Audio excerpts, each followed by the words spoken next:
What is going on, everyone? My name is Emmanuel, and this is the Sigma Upsilon Mu podcast. Today, we are joined by Mohammed.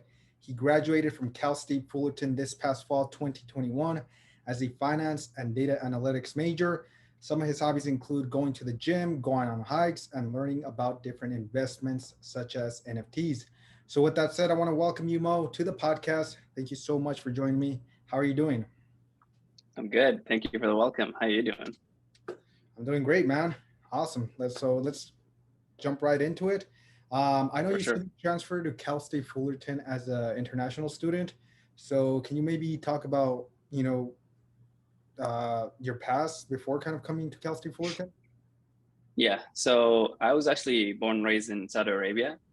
Um, Finished high school and then was looking into going abroad for college specifically.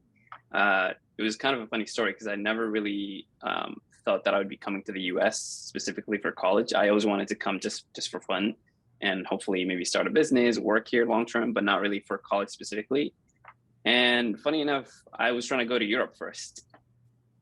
However, at the time that I graduated from high school, I had a lot of trouble going to Europe. Like every time I applied, there was a lot of like political tensions between like Europe and the Middle East at the time, and just so many complications. So that proved to be quite difficult. And then my cousin had come to the US about a year and a half before me. So I actually reached out to him and I said, "Hey, like, how's your education going? How's the US and everything?" And then he told me, and that got me thinking, like, well, if my cousin is already there and I'm struggling to get to Europe where I originally wanted to go, then why not check out the US? So yeah, I looked into it and the rest of it is history. So I came straight to Cal State Fullerton. Awesome, man. Awesome. Yeah.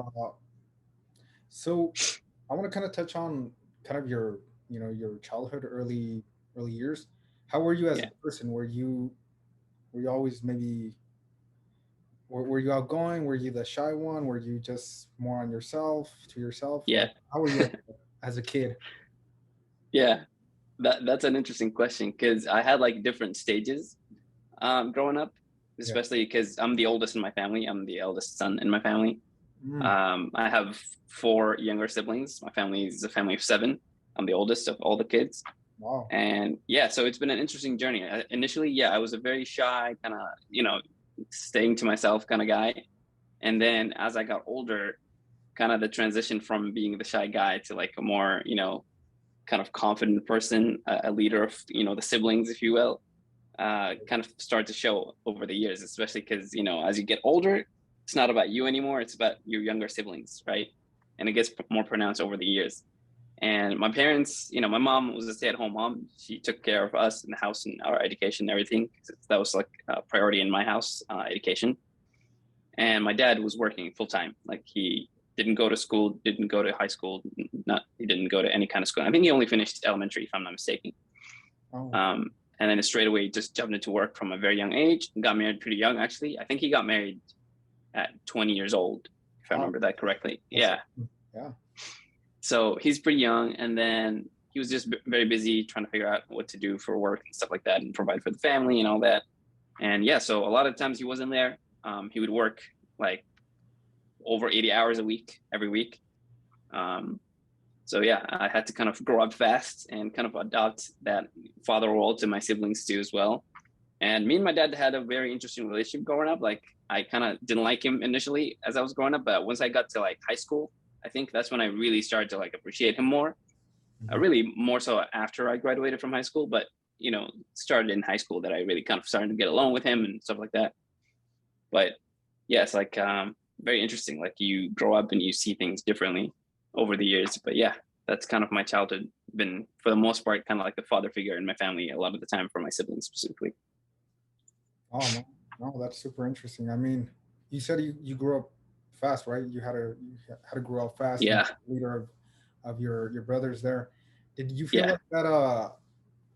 Like going back now, like did you feel like that shaped you in terms of where you're at now? yeah. It definitely played a factor. I think it made me feel more responsibility towards what I'm doing in general. The biggest time that I got a little bit more of like self focus is when I went to college initially. I think the first 2 years of college was all about like me and finding out what I want to do and all that stuff. living by myself, because obviously I'm here in the US, my family's back home. So it's all just me by myself. But before that, it was a lot of like, okay, well, my mom needs help with this, my siblings need to do this, my dad needs that. It was just a lot of like, being involved, helping everyone in the family in a way or another. Like I was always trying to be a leader and like lead by example within my family specifically. My dad was very proud of me, but also hard on me because I'm the oldest and I was like the son of the family. So he wanted me to, do really good at everything that I was doing and kind of set the standard. Especially because from my dad's side of the family, I'm the oldest son in general out of all my uncles, and I have a large family. I have like 7 uncles and 3 aunts from my dad's side only. There's a whole other side from my mom's side. So, my family's pretty big. But out of all the children, if you will, I was the first one to be born and kind of the one that everybody looked at as like, okay, he's the standard. He's, gonna do this and do that and make us proud and everything. So yeah, it was a lot of pressure, but I think it really helped me grow up fast and mature and kind of become the person that I am today. No, yeah, man, that's awesome, man. Yeah. Yeah, so after that, you said you came to the US to Cal State Fullerton. Yeah. Did you transfer over like your junior year, or did you start at a Cal State Fullerton right off like freshman? No, yeah, I started as a freshman. So actually, even before that, I came here to do, they call it SLP, which is, I forgot what the exact acronym for that. I think SLP, I think it was like English as a second language, like ESL. Yeah, there you go. ESL, yeah.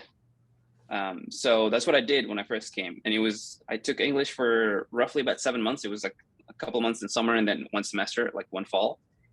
And then I went straight into freshman year here. So it was kind of an interesting program that they offered at the time. I don't know if they still do the same thing now, but yeah.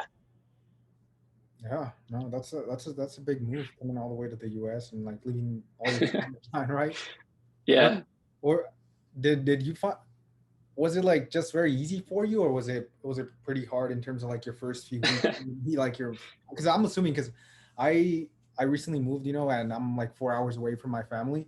Yeah. It was pretty hard the first few weeks. And yeah, I'm assuming like it was even more harder for you since it's like a huge distance, like pretty much. Yeah, I think country. I think there was a lot of things that I had to learn how to do because living at home with my family, I was already not thinking about so many things like cooking and like planning certain things and cleaning and learning how to do like these simple chores. Like a lot of it was done by my mom or like just family members in general within my house, like my sisters and stuff like that. And so those things I had to learn quickly because people don't do that for you here. You kind of have to take care of yourself, which is good. It's good to know.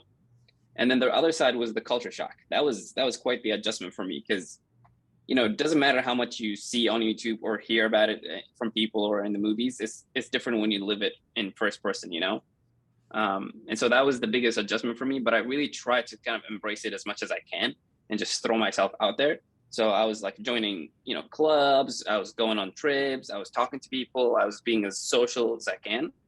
And asking questions and having conversations and reading books and really just delve into it. And I think that really helped me pick up everything quickly. Like I picked up, the accent, the language, just knowing traditions, things like that, just the culture in general, being familiar with people, stuff like that. Yeah. So yeah, it definitely took me an adjustment. I think it took me, if I had to guesstimate, I think it took me at least 6 months, probably the first year to like really get more comfortable with things. Wow. Yeah. It's crazy, man. Yeah. So kind of I want to touch upon, coming into Cal State Fullerton, did you know that you wanted to study like something in the business, like specifically finance, or were you kind of like just exploring your areas of different majors? And if so, did you have any like other majors that you were interested in? Yeah. So coming in, I wanted to study finance just because growing up, that's kind of a field that I've always been interested in and had literally zero knowledge about. Not me, not my family. My family is very entrepreneurial, but they do kind of the typical old school type of businesses. You do a retail business and then you kind of grow over time and stuff like that. Nothing really tech related at all. And specifically finance, that's a whole different thing. So that was very new to me. And so the concept of finance was very intriguing, like the stock market, how do you invest, you make money, like how to take people's wealth and grow for them, stuff like that. All that was very interesting to me. And I wanted to learn how money works. Right.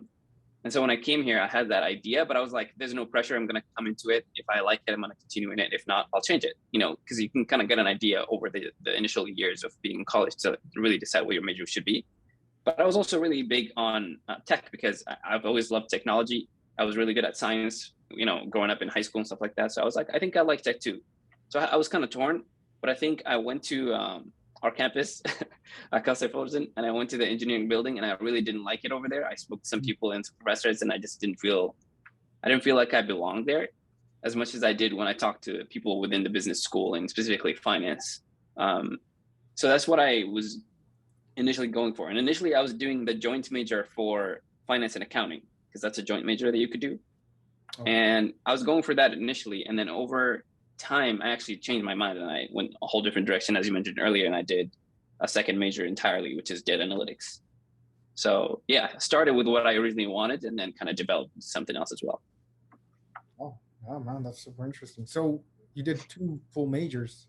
Yeah. Did you do 2 full majors within like 4 years, or did it take you more years? It took me longer. I think it took me 5 years, maybe 5.5 years. It's one or the other. Okay. Yeah, longest 5.5. I think it took me about 5. Because I also took, one thing that helped me to finish a little bit faster was taking summer school. I took I think at least 3 summers or maybe 4 summers. So that helped. Oh yeah, man. Oh, that's fine. Yeah. Yeah, so that's amazing, man. Two majors. That's a lot of work there. Yeah, it was cool though. Yeah. So here, like when you were in Cal State Fullerton, I know you said you joined different organizations, like some.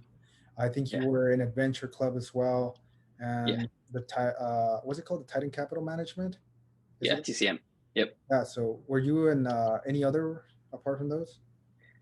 I did join a couple of ones here and there, but I didn't last. I think I just went for like a couple of sessions. Like I joined an engineering one. I joined, what's it called? The finance club on campus. And I checked a bunch of other ones. I actually went to a fraternity as well for a little bit, like a social fraternity.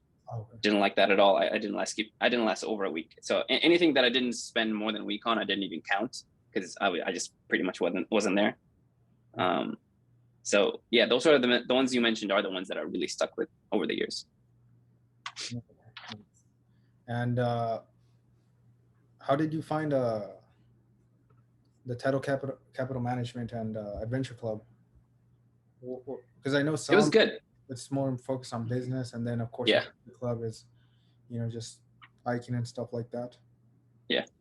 Yeah. So both were very different and very interesting at the same time. So Adventure Club is the one that I joined first. It was I heard about it through a friend of mine that I knew back then, like during my freshman year, and I went with him. We went out, and I loved it since then because I like working out and being active and going out and stuff like that, just in being in the outdoors.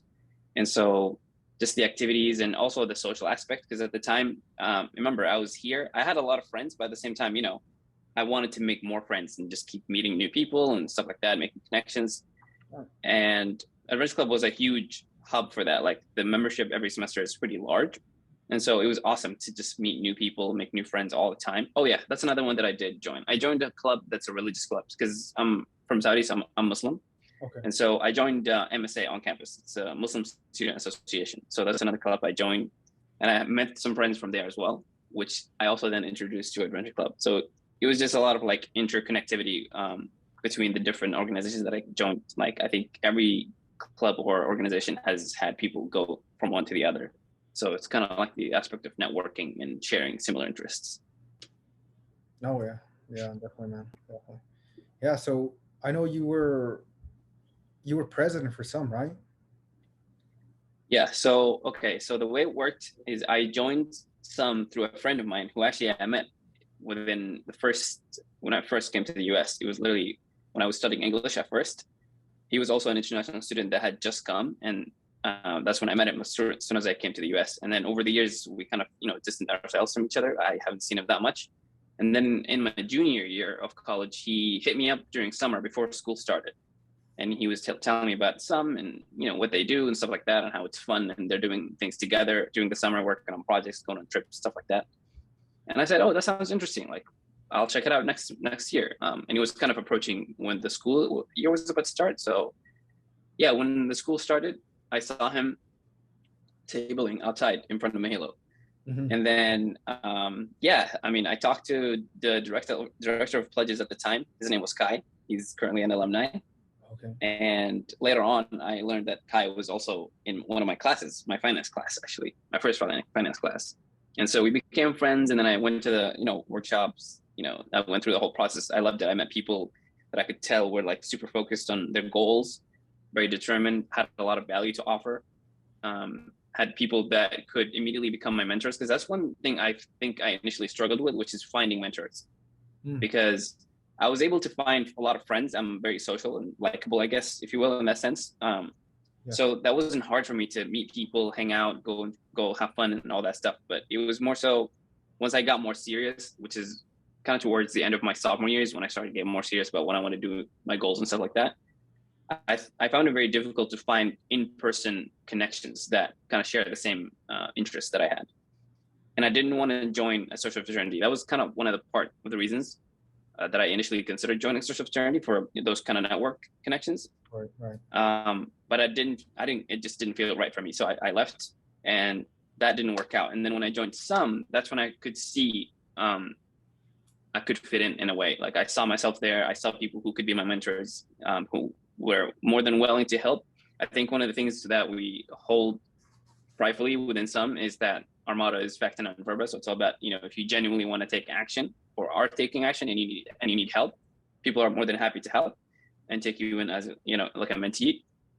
Right. And so that's what I noticed when I first joined some. There was a lot of open arms, and if you were willing to, accomplish things, you can do that, and they'll help you. So that's why I really liked some, and I joined in my junior year. And then, as you mentioned, about a year after I joined, that's when I ran for president. Yeah. And it was actually around the same time that I joined Titan Capital Management, which is a whole, finance related rigorous program where you're getting money from school, from the philanthropic organization on campus. It's real money that you invest in the stock market with an entire team of students. I think my class had about 20 students for that year. And then there's 3 different portfolios, one exclusively for equity, one for bonds, and one kind of a hybrid of the two. And part of that money that we invested goes to funding programs on campus or scholarships and things like that for the campus philanthropic organization. So it was really cool. It was very hands-on and very rigorous, but at the same time, I had some on the side. But yeah, that was a very good experience. I think one thing that really helped me and kept me motivated is, the vision and kind of accomplishing a lot through that couple of years that are left within college. I wanted to really do as much as I can, because I felt like in my freshman year, I was kind of getting myself, up to speed and getting started and getting comfortable being here. And then my second year was kind of figuring things out and kind of solidifying what I want to do. And then after that, I wanted to kind of speed up my growth by just taking on as much as I can and just going for it. Right. So that helped. And also, having a really good support system. So like the people within some amazing, I had an amazing board, and, the classes that placed were amazing too. So they made the whole experience worth it. And we did so many cool things. So yeah. Oh, man, no, sounds amazing there. But you kind of touched up like some pretty much a huge part is networking and like building the friendships with like-minded people. Yeah. And I wanted to get your opinion on why do you think that's important to you, having just, like-minded individuals around you, like-minded friends, mentors, in your life. Yeah, I think growing up, I learned about that. Like the people that you're around the most, no matter how resilient you are towards a specific goal or mindset to have, will influence you, whether in a positive direction or a negative direction. I think that's something I learned very young, but it really became more pronounced once I started taking more and more responsibilities, right? Because you start learning that your time is very scarce. Like you have so much time, right? That's the biggest currency you have. And so I thought, okay, is it really worth it to try to, spend some time with people that I know eventually are not going to be along the way that I'm going to be heading as I'm achieving my goals, or trying to explain to them things if they're not agreeing with me and constantly, disagreeing or something like that? Or is it more worth it for me to stay around people that have similar mindsets, similar goals, while staying open for other things, but, staying focused at the same time? And so I really believe that birds of a feather flock together. So I wanted to stay within that group as much as I could, because like I said, I saw the mindsets. I mean, everyone has different goals within some, and that, like entrepreneurs, right? Everyone wants to do something different, or even entrepreneurs, they just want to go to different companies. But it's more so about that winner mindset, like that mentality of I can do whatever I want to do kind of thing. If you need resources, they can help you with that. If you need connections, they can help you with that. If you need some kind of motivation, they're there for you, and they'll call you on your shit. Like, it's all about, getting shit done and being consistent. You're not going to be successful overnight. That's one thing I learned also early on. And it's better to just do things faster and make mistakes sooner, so you can learn from them and move on. And yeah, that's pretty much why I think having that kind of group and network is very important. No, yeah, I totally agree on that. I mean, it's just surrounding yourself with those, like-minded people to elevate Yeah. at the same time.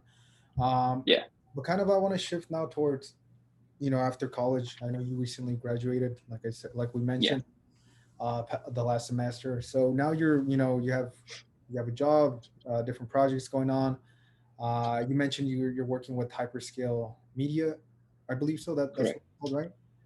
Yeah. Uh, Yeah. so Hyperscale Media was founded by two other Sun members, right? Um, Exactly. so you're doing that, and you also have your hedge fund project on the side. Yeah. So maybe Yeah. touch upon, maybe how's that going? How's it going with Hyperscale Media and the Yeah. hedge? Yeah. So going back to my majors, so finance and data analytics, and those kind of were my major interests and foundations, if you will, for my skills. And so even my internship, time capital management, that came from people within some. They're the ones that introduced me to the program, pushed me forward, guided me along the way, and I got in, learned a lot. Awesome experience. And the same thing right now, as you mentioned, the Hyperscale Media, founded by two Sun members, and now I'm working with them, part of the team. It's just a new startup, started about a year and a half ago, and they're killing it. Now I'm part of the team. It's awesome. I love it. And so basically, my part within the company is to essentially lead the artificial intelligence team. And so essentially, we do consultations for different clients at different companies that want to do different types of projects. We have web development, marketing, just back end development, artificial intelligence, which is kind of what I do now. And so that's basically what I've been doing. So within the data analytics part of my focus, machine learning was kind of my next step. I wanted to become an expert in machine learning, partially for my own stuff, my own personal projects, but also professionally. I just wanted to have a career in that field and specialize in that. And so that was a perfect fit for me. And so, yeah, that's what I'm doing. I'm learning a lot, growing. It's awesome. I love it. It's very interesting and challenging. And I'm very competitive. I like challenges like that, especially with myself, because it's all I have to do is be myself. It's awesome. Right, right. There's no like excuses and outside factors too much. It's just me and myself. And so yeah, I love it. Within finance, speaking of the hedge fund that you mentioned, I'm working on my own hedge fund. So I want to create a hedge fund within the equity market, specifically in stocks. And I've been working on that since I was at school still. I think it was when I was a junior when I first started. So yeah, it's been very successful. I really kind of started taking off towards the end of my college career. And then now I'm honing it even more and trying to develop an entire different strategy, if you will, or implement the same strategy, but with a very optimized way through machine learning. And so, like I said, it all connects together for me, like, getting the career that I'm having right now with the machine learning, but also using those same skill sets to help my own passion and my own project, which is my own hedge fund. Yeah. Right. So like the hedge fund, that's your passion project, the biggest thing you see yourself, like, let's say 5-10 years, or maybe that 5-10 years down the line, is the hedge fund like the thing you prioritize right now?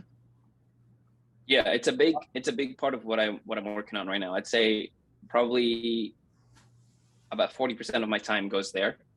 Okay. Um, and then the other chunk, maybe the other 60% goes towards machine learning and working with Hyperscale, because we're still a new company. We're still growing aggressively. So, a lot of focus goes there. Yeah. So do you, I know you're working for Hyperscale Media. So do you see yourself more as an entrepreneur, like you mentioned, or is your main goal to become, to pretty much do your own thing full time, or are you like in between still? I think it doesn't matter for me. I'm not the kind of guy that, oh, I need to be an entrepreneur. It's not really a big deal for me. It's more so doing what I want to do. And so it just fits really well right now that I have mentorship that's going really well within the company, through one of the founders, Boomer Baker. He's guiding me very well through that process of learning machine learning and becoming an expert in that. And similarly, I'm working on my own thing on the side, so I'm kind of, I guess, in between the two. I'm doing my own thing, but I'm also working within a company. And one thing, the thing for me is not, like I said, I don't care about entrepreneur. It's more so about sustaining my growth. I just want to keep getting better at what I do every year, and that's what matters to me. Um, and I think if you put in the work and everything is kind of taken care of on your own personal life on the side, I think eventually you'll find success no matter how many times you fail. So that's my ultimate goal, is just keep going, and then from there readjust and keep going further. Right. Cool. Yeah. Like, so kind of the passion, I know you said you have passion for like AI and that type of stuff, data analytics. Mhm. Um, Yeah. do you shit, I forgot. my my thought went like right off the wait. Yeah. I'm gonna cut this. So It's okay. It, I it was may gonna come back say, to you. like where do you get your passion from? Like, is it, like I said, is it solely like you can be doing anything related to like, finance, data analytics, AI, and you're happy with that? You feel like you're pursuing your passion, or does your passion like is your passion like somewhere else where you see yourself like accomplishing a different, like your different passion, if that makes sense? Yeah. Uh, Yeah. yeah, like is there something bigger, or are you okay with just where you're at right now? Yeah. Is I think kind of I, sense. I think for me, it's when it comes to machine learning, because that's a very broad topic. It just depends Yeah. on what you're working on specifically, right? I think right now, my immediate goal, like short term, like 1 to 3 year term goal, is to become as much of an expert within the field as I can, because the more experience I have within the field, the more I can solve different types of problems within the field in general, like in any industry in general. Um, because I know machine learning is going to be a huge thing in the future, and it already is, but it's going to be even more so important. And back where I'm from in the Middle East, I think it's a very fast-growing economy, and countries in general, especially in the Gulf where I grew up. You know what I mean? And so I think that's where I'm going to have the biggest impact professionally from the machine learning side in the future, long term. Like I'm just shooting long term, like the next 10 years. And Right. so I'm not worried about that, because, like I said, I'm taking it short term first, and then have a vision for the long term. So that's kind of my long term goal, is to make an impact within the Middle Eastern economy later on with my expertise in machine learning. So that aside, within the hedge fund side, um, I want to become the top 1% hedge fund managers for the small cap market within the equities, because that's the kind of niche in the market that I work on. I really believe in specialization, and so my specialty is trading or doing a hedge fund management within the small cap market cap, essentially within the equity market. And so within that specific field in general, you could also kind of include mid cap, large cap, doesn't really matter, but that's what I'm focusing on, is small cap.